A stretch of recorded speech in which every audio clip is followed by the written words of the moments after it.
Panglima Jilah atau Pangalok Jilah adalah merupakan pemimpin besar pasukan merah Tario Borneo Bangkule Rajang dari suku Dayak Kanayatan yang memiliki kemampuan kebal dari senjata tajam.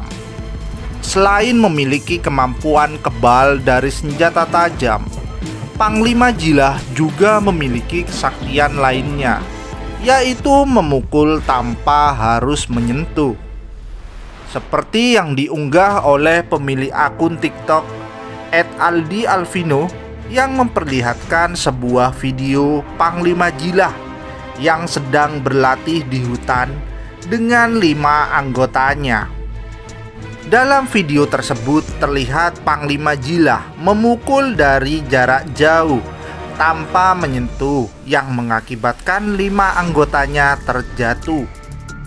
Selain itu, Panglima Jilah juga memperlihatkan kemampuan silat kuntau yang dimilikinya dengan jurus-jurus saktinya sambil memegang senjata mandau terbang. Diketahui Panglima Jilah merupakan suku Dayak asli yang berasal dari Toho, Kabupaten Mempawah, tepatnya di Desa Sambora, Kalimantan Barat.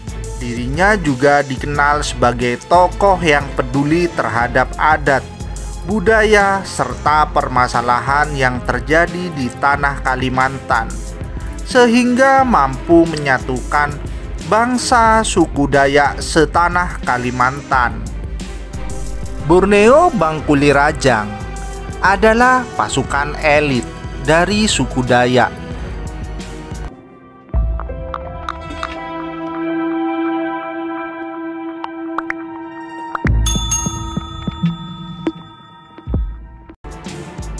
Yang jamak disebut sebagai pasukan merah.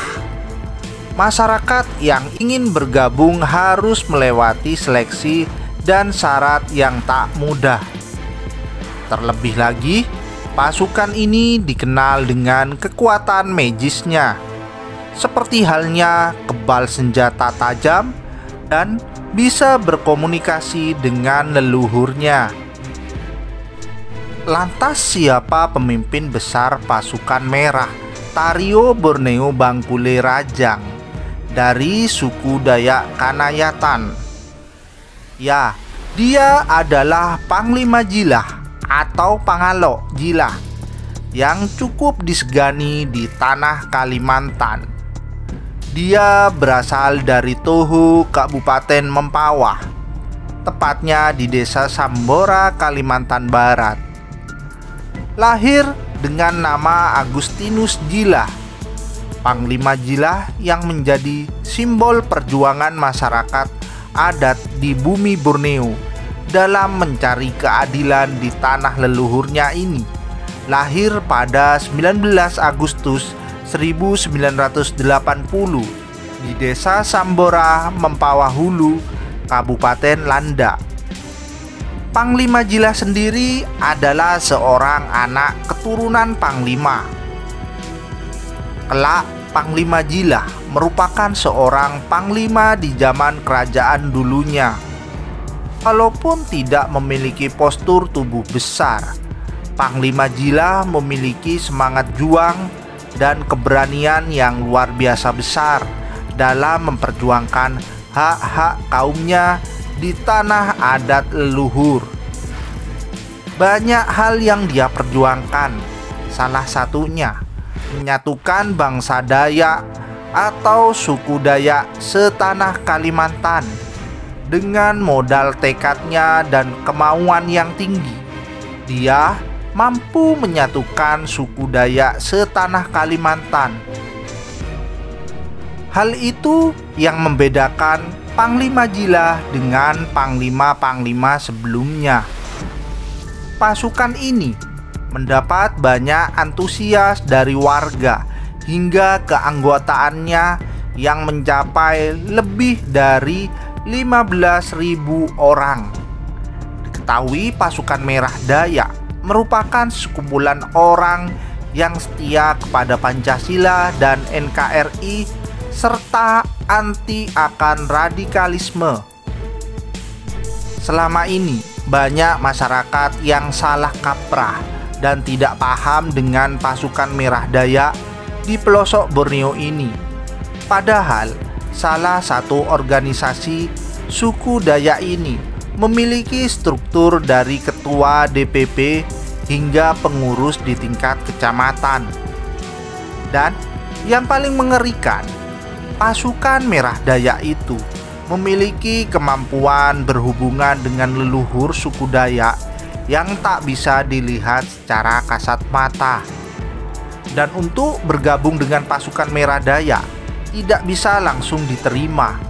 Ada beberapa persyaratan seperti umur, kesiapan, dan kesanggupan melaksanakan peraturan organisasi serta pantangannya. Lalu ada juga pantangan yang harus ditaati, seperti tidak boleh mengkonsumsi sejumlah daging hewan, seperti menjangan, sapi, kerbau, ular, dan anjing.